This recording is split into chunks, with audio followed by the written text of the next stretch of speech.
It's Tuesday, March 16th. Welcome to Market Foolery. I'm Chris Hill. With me today, Mr. Bill Barker. Thanks for being here. Thanks for having me. We got something different in store for the dozens of listeners. We're going to be talking about the news of the day through the lens of a little thing we like to call buy, sell, or hold. So I'm going to spot up these news stories, and you tell me if you're buying, selling, or holding, and we can go in a few different directions on really on all three. But let's start in the world of retail. Dick's Sporting Goods is launching its own line of men's athletic apparel, and they are aimed at competing with Lululemon. This is available online starting today, and they're starting in 400 locations at Dick's Sporting Goods across the country. So buy, sell, or hold their new line of athletic apparel for men. I'm going to hold because there's a mix of positives and negatives that I see here. First of all, you didn't announce the name of the brand. VSTR, is that it? Close. It's VRST. I had the letters. All caps. So go ahead and pronounce that the way that we'll be pronouncing that when it's a truly monumental thing. They have paid people to brand this. This wasn't arrived at within seconds. Is that how we're pronouncing it? Versed? Okay, you're the expert. Sure, why not? Are you saying that in all caps, by the way? Because I think it's a little different than if it were all lowercase. I don't want to yell. This is a thing that, look, Dick's probably would prefer in the world of branding, to not have its own name at times, and to have some other name. But I can see wanting to brand away from the parent company name. They've got other brands. Calia, I think, is the women's athleisure brand, which is done with Carrie Underwood and has been very successful. And I've been in Dick's Sporting Goods and seen it and didn't realize it was an in-house thing. So I think that given the success that they've had under current management, I'm a fan of what they're trying, but I don't think that the men's division is going to be probably as successful in the athleisure world for them as the women's seems to have been. But I don't know. They're kind of one of the few remaining players in the sporting goods category. There was a bit of carnage there, I don't know, 5-8 years ago, something like that. A lot of the national brands were wiped out, and Dick's has got the playing field more to itself than most other companies in retail that I can think of. So I get that they are positioning this new brand as competing with Lululemon.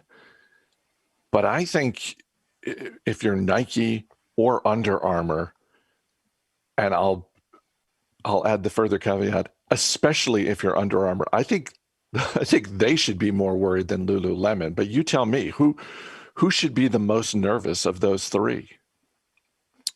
I don't know if any of them is going to be nervous about this. That is, the Lululemon is doing so well in women's athleisure.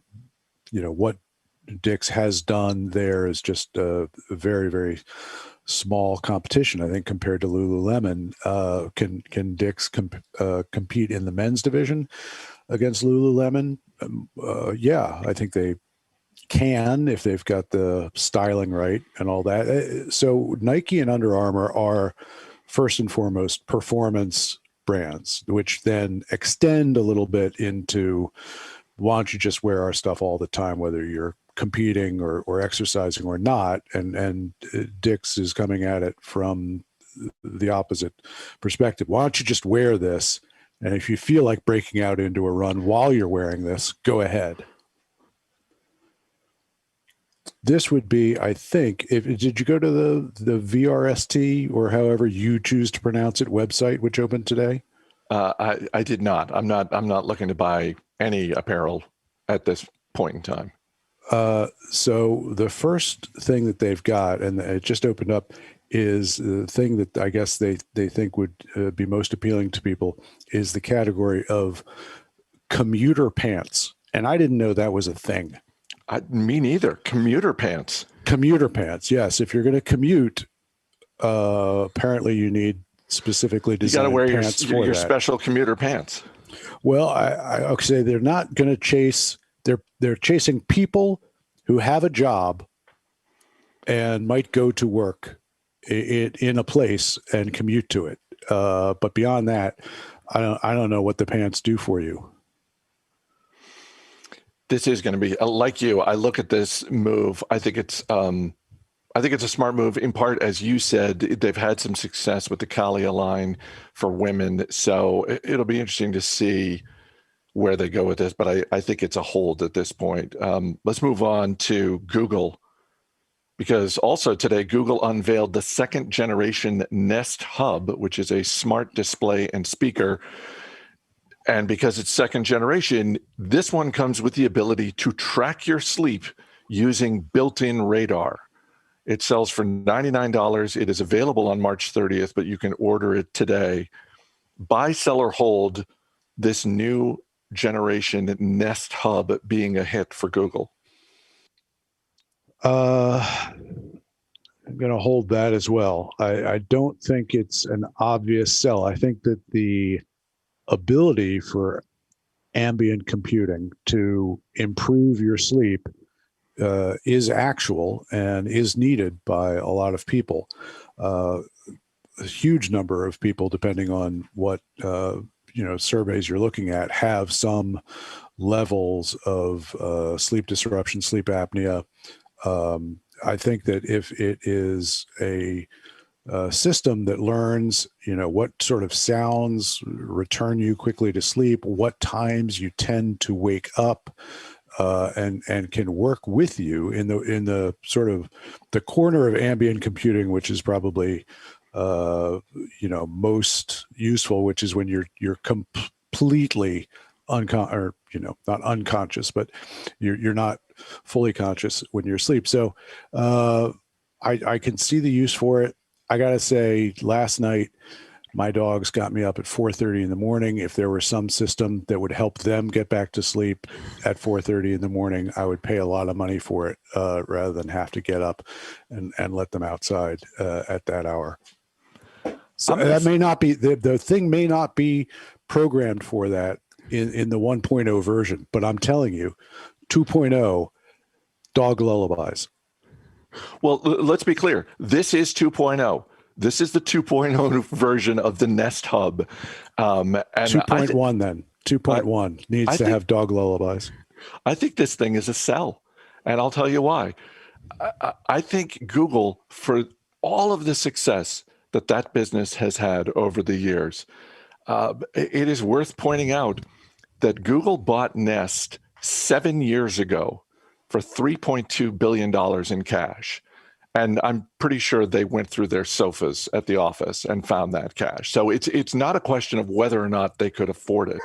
But at the time, it was seen as, okay, this is a lot to pay based on the private market valuations at the time for Nest. And it was seen at the time, rightfully so, as Google is making a big push into the smart home. This is Google making a serious investment in the smart home, and holy cow, let's see where they go with this. And here we are 7 years later, and the next generation of this device, the big headline is, oh, it tracks your sleep with radar. You don't have to wear anything on your wrist. It'll track your sleep from across the room. God knows what else it's going to track. Don't even think about that, but it's going to track your sleep from across the room, wherever you put it. And I just look at this and I think, really, this is the big innovation? This is the big upgrade that's going to make people say, well, I didn't want to buy the old one, but now that this creepy thing can track my sleep from across the room, put me down for a couple. Well, the company, from what I understand it, is not marketing and branding it as a creepy thing. So that's one thing to keep in mind. Is that they're going to market it to a different audience than those that prefer to be creeped out in their sleep. Right. Smart. Yeah. Now, as I say, I'm a hold. I'm a hold because the transition of Nest into Google Home, in and out, and finally the sort of united everything under one brand. It's taken a lot longer than probably anybody thought it was going to need to, and I am possibly in the market for doing some sort of smart home thing when I do some renovations on my house, but I can't put my finger on what it is that I really want in that category. So I think that the ideas of the smart home are still out there, but I'm not sure that they're marketing very well yet. Let's move on to our last story. This requires a little bit of explanation. Beach. Beach is the acronym for a category of stocks. I'm buying. Is it Beach for sale? Because they're not making more of it, Let me get through this. So BEACH stands for booking, entertainment, airlines, casinos / cruises, and hotels. This acronym, I'm embarrassed to say, has been around for a year, and I'm just learning about it today. So buy, sell, or hold the acronym and the category of stocks right now. I'm not buying the acronym because, as you say, it's not gaining ground out there, and you're using C twice, and the E is confusing, and I think you can use a G in there for gaming instead of casinos if you want. I think there are other acronyms out there, so I'm selling that. This one is not going to take hold, but the concept is already out there. It needs something to sort of unify these things that everybody wants to get back to doing when it's safe to do them. And that's book a trip, get on a plane, go to a hotel, be around a casino, go to live events, and all the stocks. Obviously, it's too late to buy them anywhere near the bottom. They've all rebounded quite a bit, especially since the vaccine news first came out, and as the vaccine rollout in this country takes hold in a pretty good speed, pretty good manner compared to what originally could be expected. But internationally, I'm not sure that any of these ideas are taking traction right now for international travel, at least for Americans. When you look at let's just take one part of this category of stocks. When you think about lodging, hotels, resorts, obviously you can put Airbnb in there as well.